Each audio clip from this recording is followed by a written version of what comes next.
Yes, So sir. tell us a little bit about, the experience of working behind the cameras.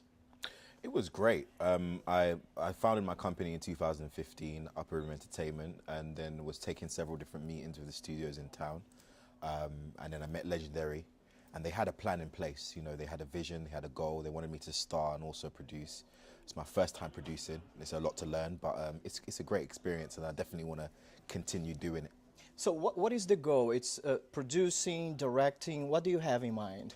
My own camp, a hub of creativity and interesting scripts, but also to have a machine that's good enough to locate those who otherwise wouldn't be located in this industry for good, great creative positions. And so that's what I want to do and be a part of. That's nice. That's nice. So when I saw this movie, I felt like I was playing a video game, like a Nintendo yeah. Wii, the Yeah. visuals, man, so Yeah. amazed. What about when you were performing? Did you feel the same way? Like, did you have fun there? How did you imagine the scenes?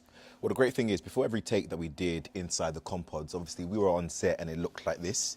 And we were connected to these two, obviously, mechanic hands that connect you into the robot. But we would get previs on the iPad to watch what is happening in the outside world before shooting the scene. And Steve, as organized as he is, always had kind of like a layout as into what action we were supposed to take. And that's how the whole thing just, it's synced. I mean, one thing as a producer that I had my eyes on is that I want the action insides to be much more connected naturally to the action outside. So we worked on that, and it was really good. So working with visual effects, I assume that you need to imagine a lot of things because you don't see what's going on when you're filming. Yeah. Yeah. So how challenging is that for an actor? I mean, imagination is one of the fundamental major, muscles of an actor in your craft. You have to imagine, almost trick your mind into believing and thinking and breathing like this character. So I think it's a part of the process.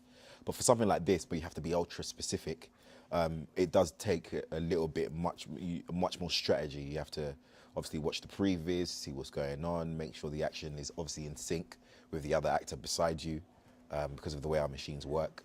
But we ended up, getting a balance, and by the time we got into like 3 weeks of filming, we naturally could do it on a day.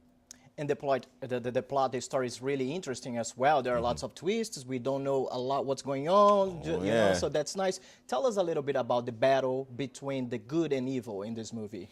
I mean, it's an interesting battle. I think we're at a time where human beings are unified. So the battle between countries and nations is a thing of the past. We look to the ocean now. We look to the stars for danger, something coming from the outside world to infiltrate our way of life. I mean, I think that's something that changes the world in Pacific Rim, and that adds the element of unity, which I thought was very, very unique for me, and that's why one of the major reasons why I joined. I have one question here from your fans from Brazil. They want to know how your life has changed after Star Wars.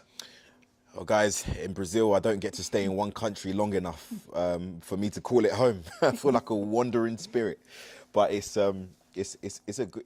great. I mean, my life's changed in terms of the amount of time I have to do my own thing. My life is scheduled, which is a bit strange to me. It wasn't like that before, but I'm enjoying it nonetheless. All right. All right, man. Thank you, mate. Thank you. Lovely to meet you, man. Thank you.